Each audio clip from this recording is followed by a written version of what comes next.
Hey guys, it's Danny. Alrighty, today as promised, we will talk a little bit more about one of my absolute favorite orchids. This is the beautiful Epicattleya Rene Marques. And my variety is the flamethrower.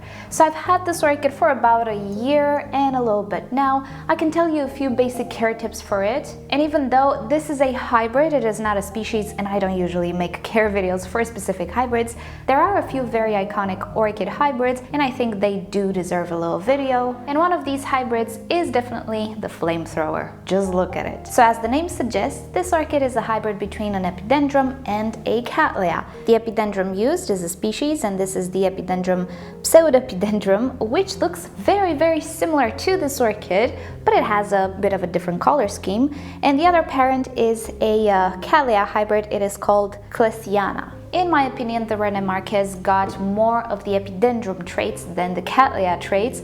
I think the Cattleya contributed to the color, which is beautiful. If you take a look at the pseudepidendrum, you can see shape-wise they're almost identical. The way they bloom, the pattern, again identical. The shape of the flower, identical. All that is different is the color scheme.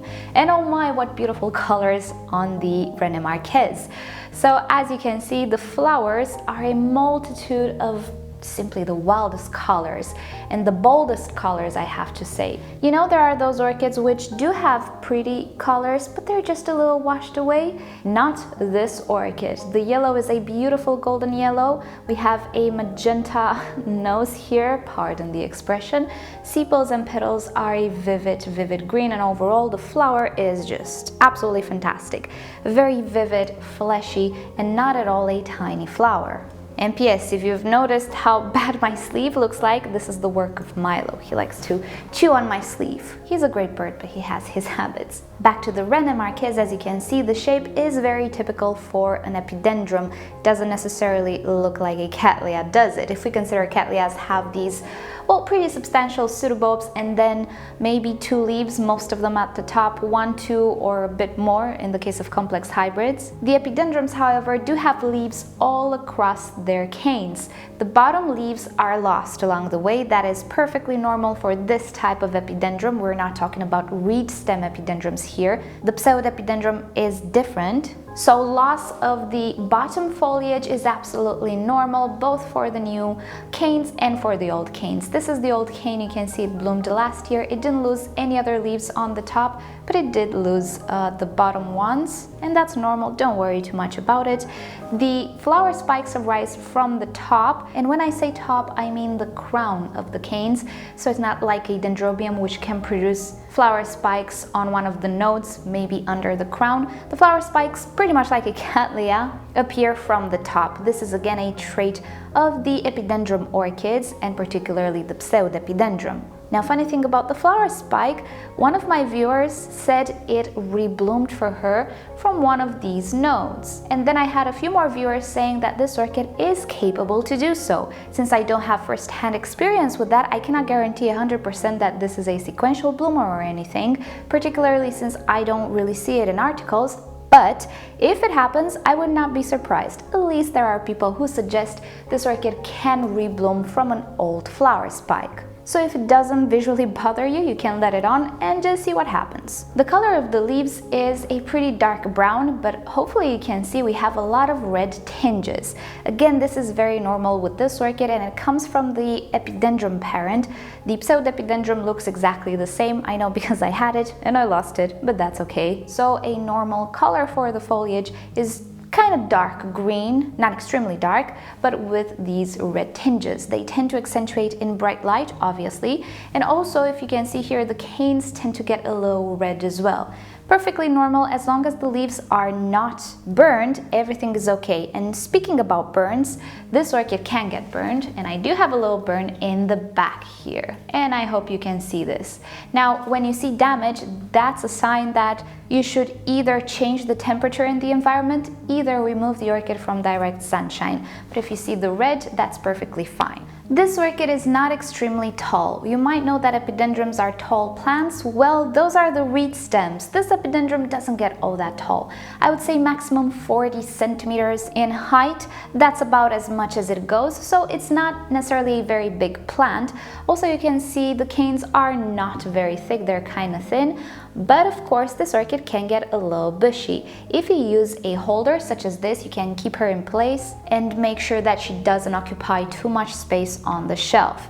Also, you're gonna do her a little favor because the flower spikes are rather flimsy. They have a tendency to be pendant, as you can see, but they don't stiffen up in any way. They're just so flexible, incredibly flexible, and if you let the canes just flop too much, well, the flower spikes might bump into other orchids, or you might brush against it if it sits on a shelf and so on. So it is kind of in your best interest to stabilize the canes a little bit, just so you make the orchid a little bit more tidy, protected from its own weight as well. Flower spikes tend to be a little heavy. Overall, I would suggest to use stabilize, stake, or add a support around the canes. You can add the support after the canes mature as well, because they are pretty flexible actually. You can obviously move them around, you can see here. So no worries if you didn't catch them as they were forming. Now, each inflorescence can bear multiple flowers. You can see on mine I have 2 flowers per flower spike, but this orchid can produce a few more than this.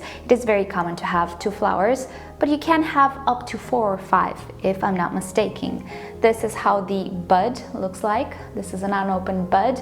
Nothing can give you any idea of what the flower will look like. It looks like a normal bud, very, very flexible stem, but when it opens, oh my goodness, look at this. Absolutely wild and fantastic. It looks like a goat to me. I really, really like it. This orchid produces 1 new growth per direction of growth every year, but as you can see, I did have 2 new growths and I do have another direction.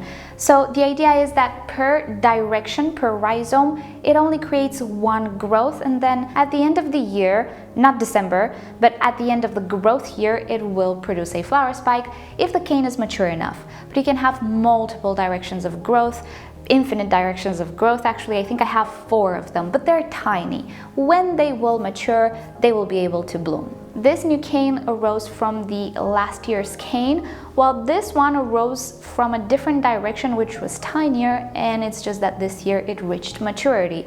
As the plant becomes more established and mature, obviously you can have better bloom displays, more directions of growth and so on. It's not a finicky orchid. Very vigorous, very willing to grow and bloom. So now let's talk a little bit about care. Being that both Epidendrums and Cattleyas are in the Cattleya family, and this is a Cattleya hybrid, it does pretty much take Cattleya care. But I will make a distinction. There are Cattleyas which don't really appreciate too much bright light, and Cattleyas which do. This hybrid enjoys tremendous amounts of light. It currently sits in pretty much Vandalite or at the top of the Cattleya light.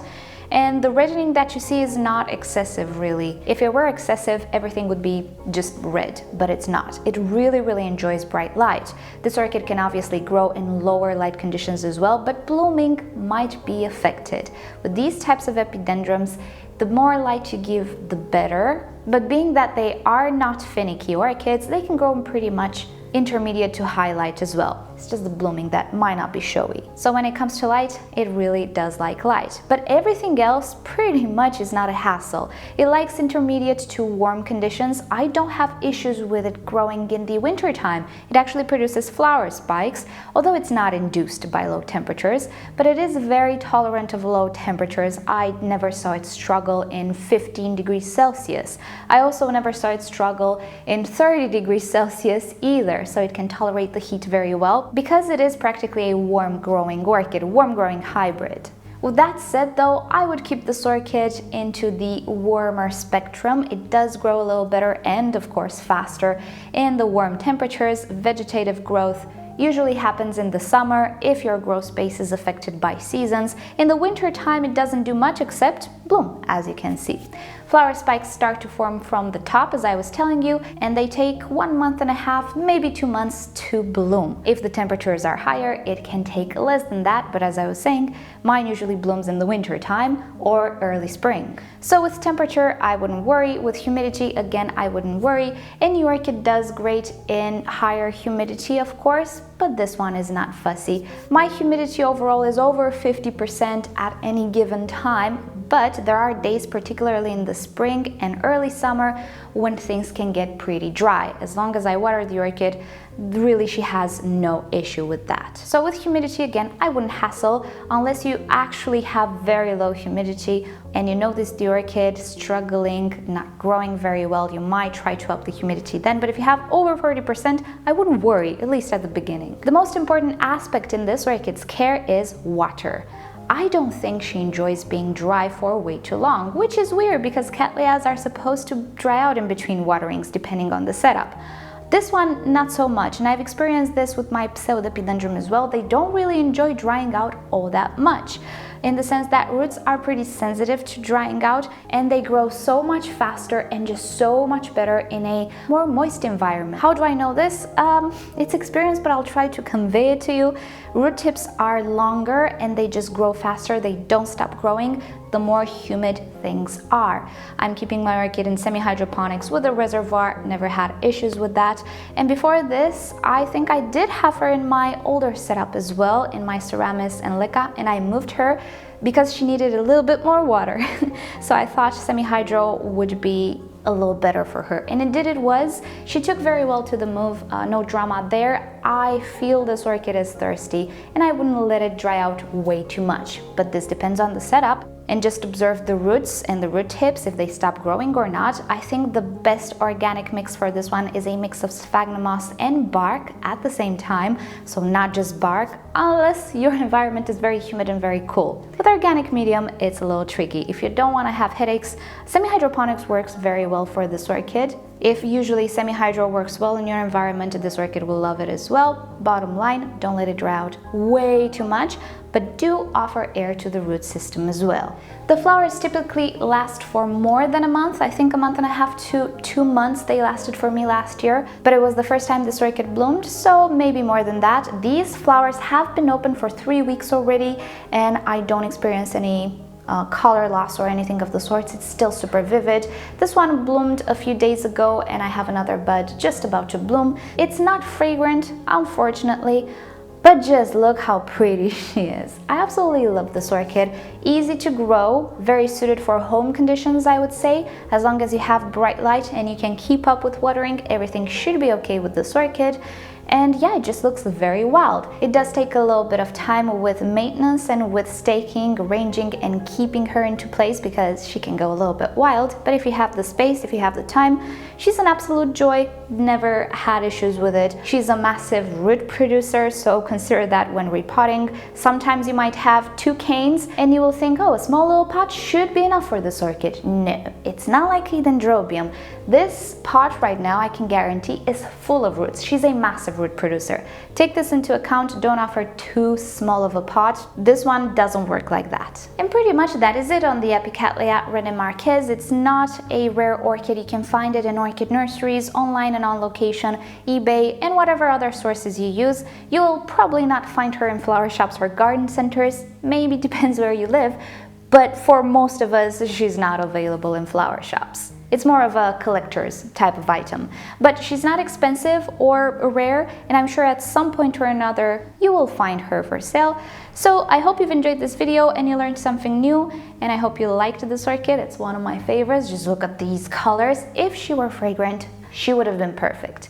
But hey, so alrighty guys, thank you so much for watching this video. Hope you've enjoyed it, and you know the drill. If you've enjoyed it, give it a thumbs up. If you hated it, give it a thumbs down. Subscribe to my channel for regular orchid videos, and don't forget to turn on notifications so you never miss a video. And with that said, I'll see you all next time. Bye!